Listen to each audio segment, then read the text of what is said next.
Hi folks, how you all doing? I'm still struggling with this phone.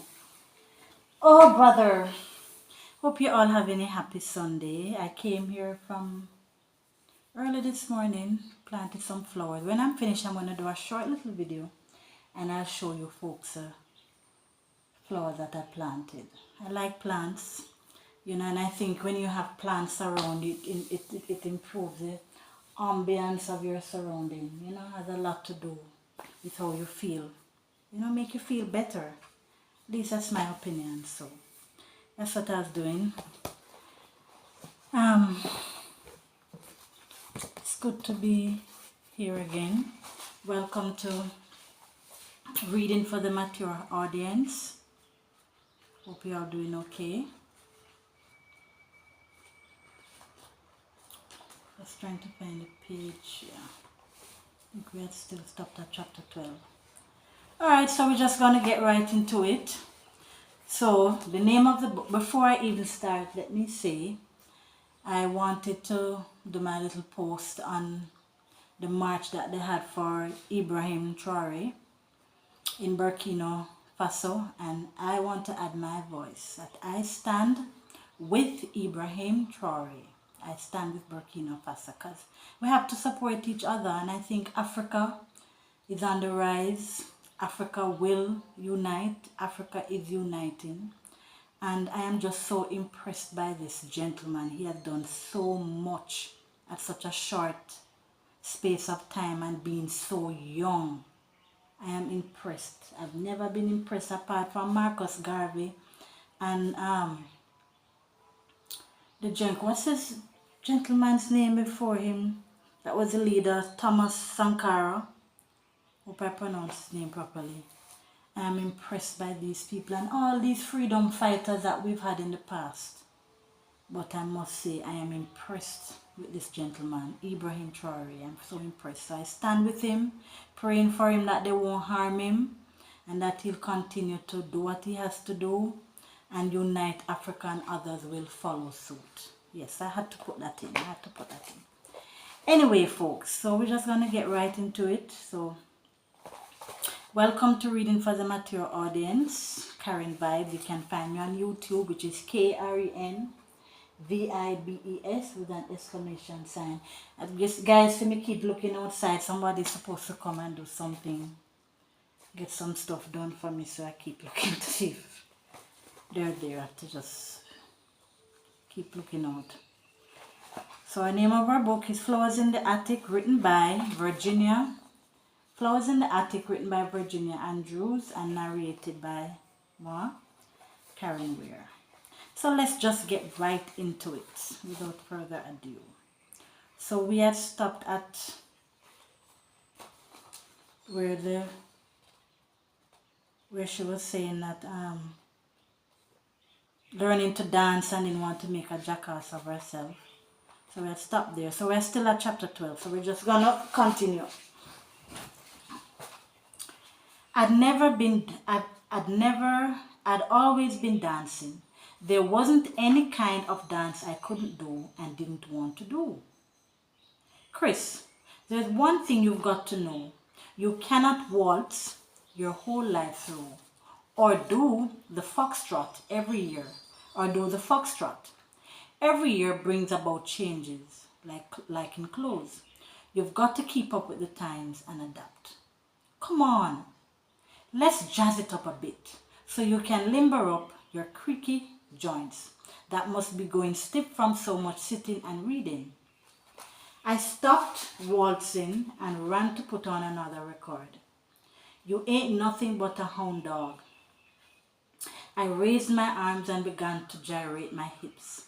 Rock and roll, Chris. You've got to learn how.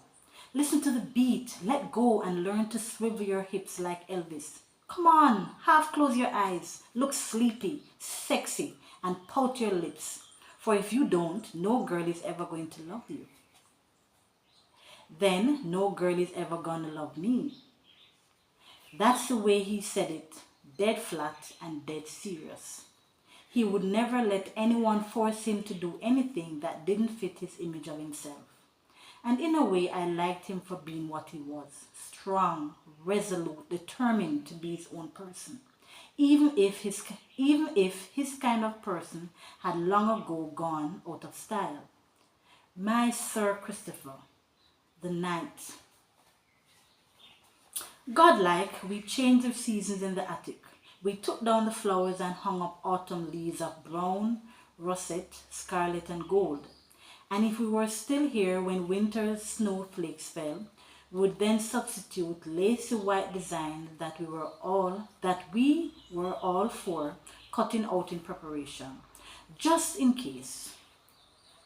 We made wild ducks and geese from white, grey, and black craft paper, and aimed our mobile birds in wide arrow schemes, heading them south. Birds were easy to make.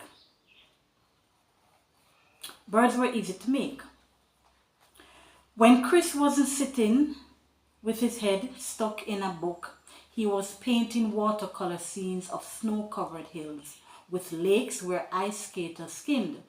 He put small houses of yellow and pink deeply buried in snow, and smoke curled from the chimneys, and in the distance rose a misty church steeple. And smoke curled from the chimneys, and in the distance rose a misty church steeple. And when he was done, he painted all around this a dark window frame. This was hung on the wall. We had a room with a view. Once Chris had been a tease I could never please, an older brother. But we changed up there. He and I, just as much as we altered our attic world. We lay side by side on an old mattress, stained and smelly, for hours on end, and talked and talked and talked, making plans for the kind of life we'd live once we were free and rich as Midas. We would travel around the world. He would meet and fall in love with the most beautiful, sexy woman who was brilliant, understanding, charming, witty, and enormous fun to be with. She'd be the perfect housekeeper, the most faithful of devoted wives, the best of mothers, and she'd never nag or complain or cry or doubt his judgment or be disappointed or discouraged if he made stupid mistakes on the stock market and lost all of their money. She would understand he'd done his best, and soon he'd make a fortune again with his wits and clever brains. Boy, did he leave me feeling low. However in the world was I ever going to fill the needs of a man like Chris? Somehow or other, I knew he was getting the standard from which I'd judge all my future suitors. Chris, this is intelligent, charming, witty, gorgeous. Chris, this intelligent, charming, witty, gorgeous, and kind woman. Let me read this again.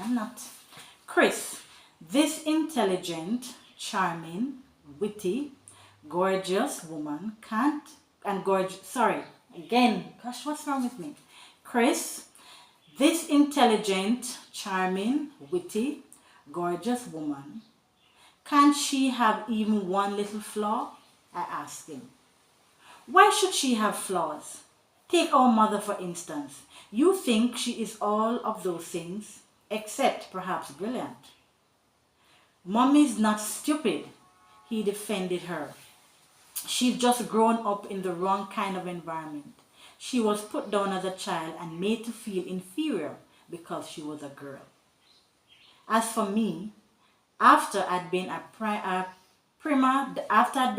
ballerina for a number of years and was ready to marry and settle down, I didn't know what kind of man I wanted if he didn't measure up to Chris or my father.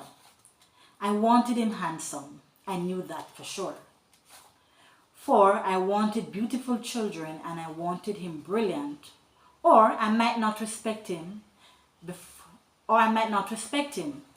Before I accepted his diamond engagement ring, I'd sit him down to play games, and if I won time and again, I'd smile, shake my head, and tell him to take his ring back to the store. So that means if they're playing a game and she keeps winning the game, that means she's gonna say, "Oh, he's not brilliant." What a weird way to judge someone. Anyway, let's continue. And as we made our plans for the future, our pots of and as we made our plans for the future, we lay there thinking and talking.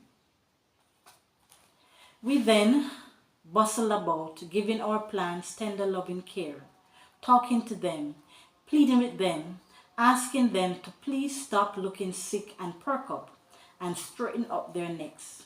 After all, they were getting the healthiest of all, the sunlight, the eastern morning light. So let me just pause here and then we'll come back to part 2.